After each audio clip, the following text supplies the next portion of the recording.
What's up, everybody? Welcome back. This is Forgo, and today we're going to do 2 runs against Thanos using 2 different teams. We're going to use this crazy OP team with Nick Fury with the 50% all-attack leadership and the 55% damage out to supervillains, and we're going to use White Fox for the 60% damage out to supervillains that applies to characters with leadership, which Thor has. And we're going to attempt to do stage 60. Now, I did play this quite a few times. You will find Thor against Thanos is pretty fragile. He's kind of a paper character, honestly. He can die very easy, but his damage is bonkers. His damage is absolutely insane. Now there you see me get the attack buff from Nick Fury.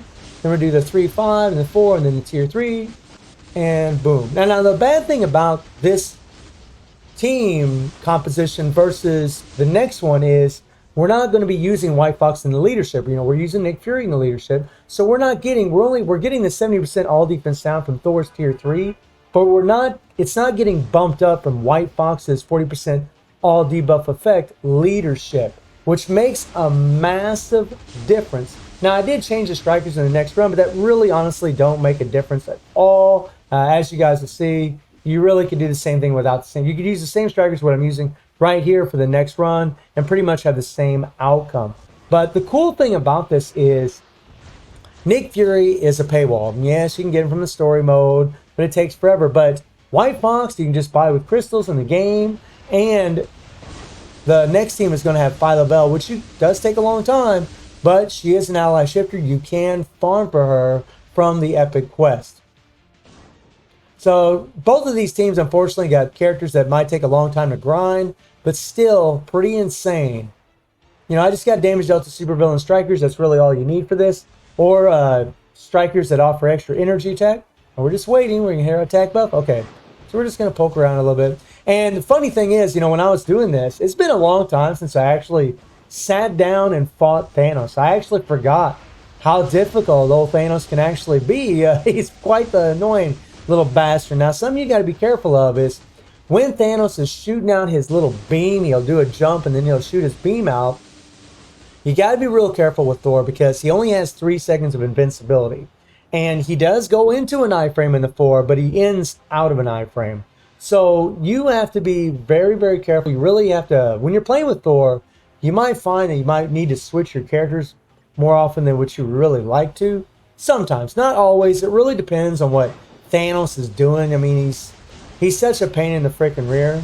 But there we got Nick Fury's bubble, which is really nice, giving us that immunity, which is actually a really nice thing about this team, is that, you know, you can use Nick Fury's 5th skill to create that immunity bubble, which really helps. Immunity is also going to help keep from getting debuffed. So anytime I bring up the immunity, whenever Thanos throws his blue balls at us, he's not going to do any damage to us. He can't hurt us. And he won't take away our invincibility. Switch, okay. Something else about Thor, and I mentioned this in a lot of videos, is his animations are just insane. So sometimes it's really hard to see what the hell you're doing. There we go. And it really is important when you're using this team composition to use Nick Fury's attack buff as much as possible. You know, there is no all defense down being applied here in the last 2 phases against Thanos. So you have to get as much attack as possible, especially with this team. Now something else is going to happen in the next round, and we'll see that in a little bit, but there we go. And you see there again, I used my attack buff to bring up that immunity bubble so I don't take any damage. Now you see the blue balls, I switched. As soon as Thanos has his blue balls out, you can go ahead and switch your character, and then the blue balls will just get canceled. They'll just completely disappear, and then you can just move on with your gameplay. Watch out. It's always good sometimes also, I know it kind of sucks, you know, sometimes we want to play really aggressive, but it's actually kind of good just to wait and hold back a little bit and see what Thanos is going to do. You know, after he brings down the rain, see what he's going to do before you start trying to apply damage with Thor, or really whatever character you're using. Because sometimes he'll do his little stomp or whatever, and then it brings up the purple, and that kills you in an instant.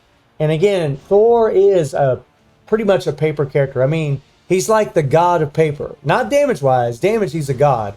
But survivability-wise, you know, his HP pool just isn't high enough. He just can't take a lot, man. Stage 60 Thanos is no joke. lots and lots of damage. And surprisingly, I haven't lost anybody, but you see the time we have. We got 10 seconds left. We're just not, I don't think we're going to get it done. Unfortunately, you know, Thanos is just killing time, doing all this bull crap. Maybe we'd had a better shot. I mean, I'm pretty sure this team could do it. It really is just going to depend on what Thanos is doing and whether or not you got to stall and run around and goof off before you can really apply any damage. Now let's go into the next team. So for this team, we're going to be using Phyla-Vell for that 30% increase to universal types, and we're going to be putting White Fox in the leadership role so we can take advantage of that 40% increase all debuff effect, which is going to bump up Thor's 70% all defense down to near 100%, which really makes the difference. Now in this run, I do have Weapon Hex and Doctor Strange as strikers because I was just trying some cheekiness, just seeing if something would work, but I wasn't having any luck at all with what I was trying. So pay no mind to it. What you're going to see here in a little bit as far as minusing bars is really just from having the debuff effect leadership from White Fox and just Thor's all defense down. That's really what it's going to be coming from, because I was trying this run with different strikers and I was getting the same outcome as far as minusing the bars. I'm just going to wait a little bit, then hit the 3-5, hit the 4, hit the co-op, then hit the tier 3. You really don't need to hit the co-op, to be perfectly honest. We would have still minus those bars. So we took them down to the 9th bar, and this is why this team is actually better. You don't have as much attack, but because you destroyed more bars at a faster rate, you've actually given yourself more leeway time. Now you have more time to actually get the clear. We're not going to be doing as much damage in this part of the phase as what we were with Nick Fury in the leadership, but it took a long time to get through the first 2 phases with Nick Fury's leadership. We actually saved a lot of time using this team, which is why it's just better. Honestly, I played that first round or with Nick Fury team quite a while, and I played just in a short while with this team and actually just had much better results at a much faster rate. So just to let y'all know, this is the better way to go. White Fox in the leadership, Phyla-Vell in the support, or maybe just a damage dealt to supervillains, but White Fox in the leadership is really what's making this massive difference. I mean, you could put Valkyrie in the support as well and get the extra 50% damage dealt to supervillains. That might actually be better. You might actually go even further. But I just wanted to do 2 stage 60 comparisons between these 2 teams. Now we gotta get old boy down to the 5th bar so we can move on to the next phase. And it really is a nightmare to honestly see what you're doing. Something else to note about Thor is whenever Thanos throws his beam out and you do your 3-5, I'm just waiting, you'll do your 3-5 and then the 4, then you can hit your 2 skill. And the 2 is actually a fairly long iframe, and you can kind of run away from Thanos before you come out of your iframe so you don't get guard broken. Because every once in a while when Thanos does his beam, he will catch you and he will guard break you, which sucks in all honesty. And if he does guard break you, you're probably going to die. Because like I said earlier, Thor really is a bit of a paper character in this game mode. And he dies so easy, he really does. It's pretty effed up, to be perfectly honest. But his damage can't be denied. Wow. I mean, stage 60 is very high for Thanos to do it like this, just to do it raw like this. Wow. No one-shotting the whole thing. Very nuts. So we have, about 1:50 now left, and we should have enough time to get this clear. I'm just waiting so I can use my 4th skill to get our attack buffs.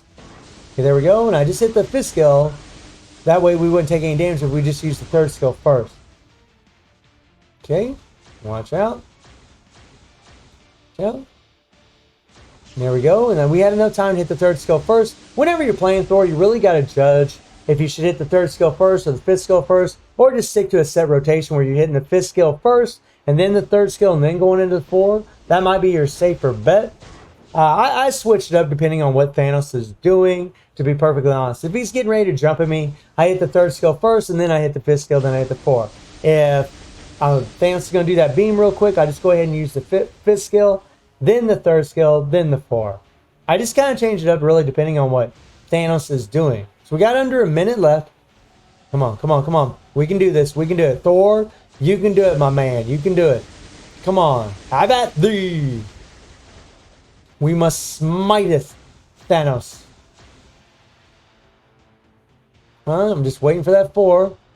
It does suck he has that long cooldown, but if played properly, as you guys can see, you can definitely do this. It's really crazy. Wow.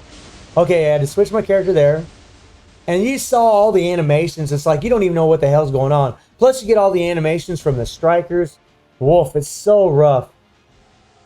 And which is why I like to play on an emulator, so I can see a little bit better of what's going on. Oh man, oh man, oh man. Not quite, not quite. Come on, come on, come on, come on, come on, come on. Come on, don't go no iframe. Here we go. There we go. Boom. 8 seconds left with this team. And honestly, Thor could probably go higher than this if he was to put Valkyrie on the team, which is just insane. So let's jump into the game and look at my build.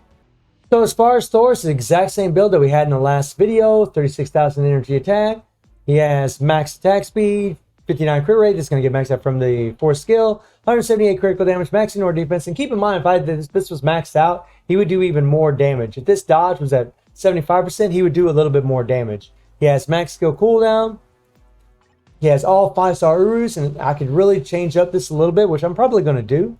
And then he has all the skills of 6, fully awakened power brain all set. CTP of Rage with 60%, ignore boss damage decreased by 60%, and he has a mythic uniform. So he is well built, but honestly, pretty much any character is going to need to be if they're doing stage 60 against Thanos. So I'm really pleased to see how well he does against Thanos as far as his damage, but honestly, he's not a character I would really bring in against him because he really does die super easy, and it can be pretty aggravating and annoying. However, if you were just doing stage 50, then it's just going to be a lot easier. He's probably just going to barrel through it like it's nothing. And I feel pretty confident that he can do one-shots as well because I've already done them accidentally. Not against Thanos, but maybe he could even do them against Thanos. Maybe stage 50, maybe less. I'm not really sure. I might venture into that and see if we can pull off some crazy one-shots with Thor as well. So let me know how y'all feeling about Thor, man. I think he's amazing. I just wish his survivability was a little bit higher. I just wish we got that heal at the beginning of the 4th skill. And I really wish his invincibility was, 5 seconds. If that invincibility was 5 seconds and that cooldown was, around 8 seconds on his 4th skill, oh my God, he would be so much better. I mean, he's still awesome, but he'd be so much better if there's just with those 2 changes. So let me know how y'all feeling about Thor getting it done against the Mad Titan. And I hope you enjoyed the video. Thank you for watching. Y'all take care and have a good one.